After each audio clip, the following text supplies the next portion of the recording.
আপনি কি কখনো ভেবেছেন বড় বড় ব্রিজ বা ভবনের পিলারের জন্য করা এই গভীর গর্তে ডুবুরি কেন নামে?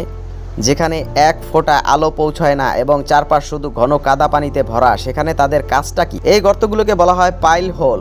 অনেক সময় ড্রিলিং করার সময় মাটির নিচে থাকা ড্রিল বিট কাটার ভেঙে যায় অথবা মূল্যবান কোনো যন্ত্রাংশ আটকে যায়। হাজার হাজার ফুট গভীরে এই গর্ত থেকে সেই ধাতব বস্তু উদ্ধার করতে না পারলে পুরো প্রজেক্ট বন্ধ হয়ে যেতে পারে। ঠিক তখনই ডাক পড়ে এই সাহসী ডুবুরিদের। আপনি যে বিশাল যন্ত্রটি দেখছেন সেটি উদ্ধারের জন্যই তারা নিচে যায়। এই ডুবুরি কিন্তু সাধারণ পানিতে সাঁতার কাটেন না, তারা লড়াই করেন ঘন কাদা আর প্রবল চাপের বিরুদ্ধে। জিরো ভিজিবিলিটি বা দম অন্ধকার অবস্থায় শুধু হাত স্পর্শ দিয়ে তাদের কয়েক টন ওজনের যন্ত্রের ভারী শিকল বা তার বাঁধতে হয়।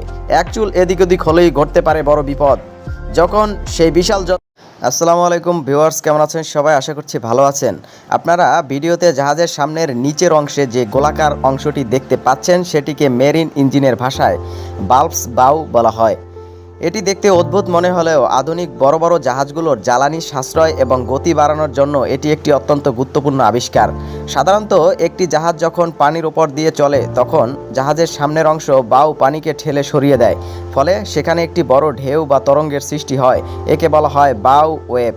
এই ঢেউ তৈরি করতে জাহাজের অনেক শক্তি ব্যয় হয়, যা জাহাজের গতি কমিয়ে দেয়। বাল্বস বাউ পানির নিচে নিজস্ব একটি ঢেউ তৈরি করে। এই ঢেউটি জাহাজের মূল কাঠামোর তৈরি করা ঢেউয়ের ঠিক উল্টো দিকে কাজ করে, ফলে দুটি ঢেউ একে অপরকে বাধা দেয় এবং পানির বাধা কমিয়ে দেয়।